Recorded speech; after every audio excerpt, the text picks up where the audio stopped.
Hey guys, welcome back to my channel, and today I have 3 super cute, super affordable, and super easy DIYs for you. I'm super excited about them because I obviously know how all of them turn out, and they're wonderful. They fit in perfectly in my space, but they are so simple to do. Anyone can do it. Without further ado, let's get right into it with the first DIY.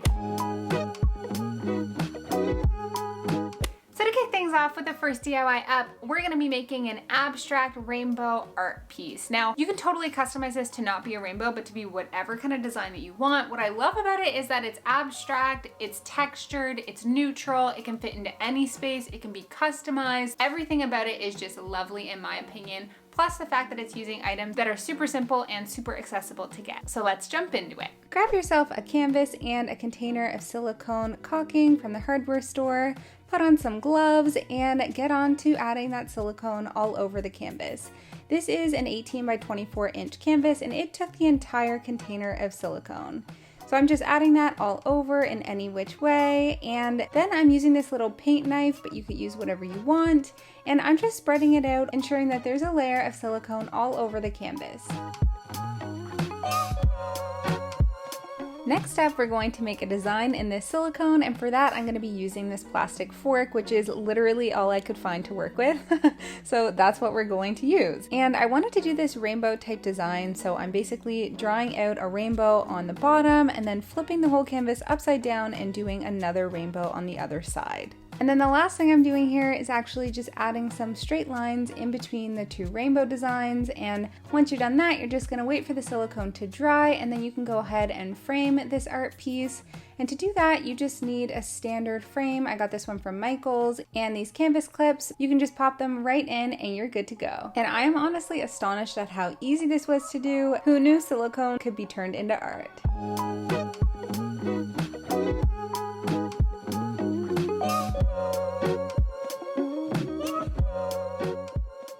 So what do you think of that first DIY project? Honestly, I love it so much. I think it turned out so cute. I think it fits my vibe perfectly. And funnily enough, the vision that I had in my head was actually a little bit different than how it turned out. I really actually wanted to have thicker rainbow pieces, and I was going to achieve that using a hair pick comb, which I thought that I had in my hair cutting kit, but apparently I didn't. So I worked with what I had, and I think it turned out really nicely. So that just says, even if you can't find exactly what you were looking for, just work with what you've got and you can still create a masterpiece. So the next DIY up is something I am super excited about. It is customizable fully in terms of design and color. It is so on trend, and it can go perfectly in any space, or at least the one that I made, I think it goes perfectly in my space. So yeah, I will just say that I actually got this idea 5 months ago, if you can believe it. I was shopping on Etsy and I was looking at this one ad, and what caught my attention was one of the staging props that was in this ad. It wasn't even one of the actual items that was being sold, and it totally inspired me for this project. Now let's travel back in time 5 months ago, and I actually attempted this with a certain type of product that didn't work out very well, and you'll see this in a couple seconds. And I had never seen anyone else do this method that I was trying to do, so I really just was taking kind of stabs in the dark. So 5 months ago I tried it, it did not work out. Then 5 months later I decided to use a different product, and it did work out, and I'm super happy about that. So let's get started. So this is the basic design we're gonna be working with in both this direction and flipped upside down. So just to show you how to draw it, it is super simple. It looks kind of like a person actually. This version is an upside down person, and then you flip it upside down and you do the same thing right next to it, and this is gonna be in rows essentially. So grab yourself a vase, and I'm using this marker. This is a gold marker from Dollar Tree. So I've decided for the design, I'm gonna be drawing out that figure 3 on top of one another, and then flipping it upside down, and right next to it, doing those same 3 figures, but upside down, and then next to that, right way up, and so on, until I've drawn all over the vase. And this is what it will look like once you have all of those figures drawn on. And next up, I needed to figure out how to do a 3D effect on the vase, and 5 months ago I decided to use school glue, and it did not work out at all. You will see that it is just too runny, it does not look right, it didn't give enough bulk to the glass, and I did actually end up drawing 2 layers of this stuff on the glass, and it just kind of flattened out. It didn't do anything great for it, and as you can see, as it was drying, it was kind of melting all over the place. So that did not work.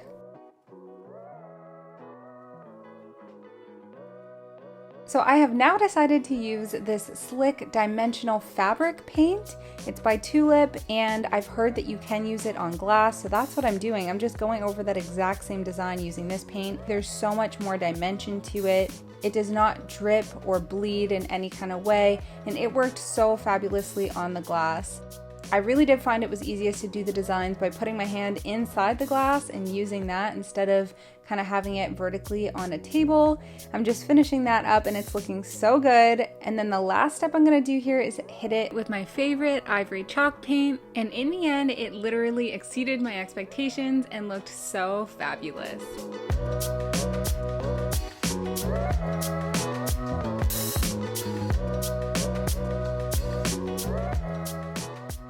So I hope you love how that turned out. Honestly, I think it's so cute. I think it turned out so lovely, and I love that you can customize it however you want and really be super creative with that. And on the topic of creativity, I just want to say a big thank you to Skillshare for sponsoring today's video. As you know by now, I love them so much. They've helped me so much in terms of developing new creative skills because they have thousands of classes on so many different topics that I love. Everything from crafting, like DIY crafting, to animation, photography, videography, storytelling, like so many different things. And that's like all on the creative side. They also have business type classes as well, which I love. I just watched a class called Interior Design Basics, Simple Steps to Your Perfect Space by Lauren Cox, and it is amazing. It's basically breaking down all the main things that you need to look at when you think of interior design. And what I specifically love is how it talks about balance. So balancing out your space and how it should feel very peaceful when you're in that space. And just so you know, this is not a skill that comes naturally to me, and that's really why I appreciate the classes that Skillshare offers so much. Now, in addition to my personal liking for Skillshare, I actually really love working with them as well because they're so kind, because they actually offer 1,000 of my subscribers a free trial of their premium membership, which I think is just amazing because then you can go in and kind of learn and create and explore. And then after the trial, it costs less than $10 per month with an annual subscription. Now, if you are interested at all, it would actually mean so much to me if you do go ahead and click the link in the description box, because I really want this partnership with Skillshare to be a success. So it would really mean a lot to me, and thank you so much. Now back to the tutorial. Okay, so next up we have actually a two-part DIY. The first part is so beyond simple. Once you see it, it's gonna blow your mind and you're gonna wish that you knew this earlier, because it's an easy piece of home decor that you can now have in your home. And then the second part of it is really just taking that easy DIY and upgrading it ever so slightly for it to be that extra finished look. So let's get into it. I picked up this package of hexagon tiles from Lowe's. They're a really pretty marble design, so I'm just opening them on up. And as you can see, that design is different on every single tile and they look beautiful. When you flip them over, you can see that they're all attached together using this like sticky mat thing. So I'm just peeling them off, and it does leave a bit of residue, but the top looks perfect. So I'm just going ahead and removing all of the tiles. And the next thing we're gonna try and do is get off the excess sticky residue that was left from that mat. So I'm just putting them all in place to get them ready, and then we're just going to use nail polish remover. This is 100% acetone nail polish remover on a cotton pad, and I'm just rubbing the back of the coasters and it's coming right off.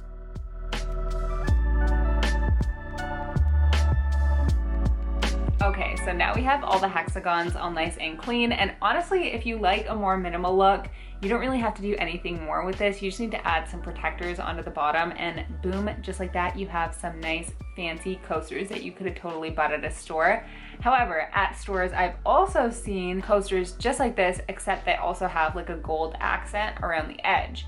So I thought it would be good for us to try and achieve that look as well. Now, in terms of actually adding the gold around the sides, there's a couple different options. One is gilding paint. I tried to find it, couldn't find it. And then there's embossing powder and gold leaf. And both of these options I actually did test out. Now, embossing powder I've never used before. This was my first time, and I felt it was really cool to see the powder turn from powdered gold to this nice metallic-y liquid, which I think is really cool. However, then I tested the gold leaf, and I think that was the clear winner. It was just a little bit more reflective and metallic, and I really like the look of it. So for all the edges of all these coasters, that's what we're gonna do. Let's get going with that. So you're gonna start off with some gold leaf adhesive. I got this from a craft store, and you're just gonna add that onto the very edge of the tile. Now you can go on and take out your gold leaf. This is obviously imitation gold leaf, and you're just going to kind of stamp it down and then cut away the excess gold leaf while the glue fully dries. In case you didn't know, you can find gold leaf at craft stores, but also at dollar stores. And in addition to coming in this gold color that I have, you can also find it in silver and rose gold. So just get whatever color you like the most.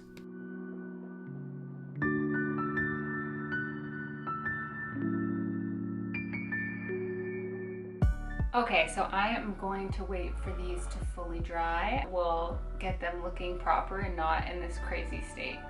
Imagine this, here's your coaster. So now that it's all dried, I am just going to take away that excess gold leaf. I'm actually just buffing it away with my finger because that's the fastest. You can also just use a paintbrush if you want. And then to clean up any of the excess gold leaf, I'm actually just using some nail polish remover and wiping it away. And the last step is just to add some protectors on the back of the coasters, and now your coasters are ready to go.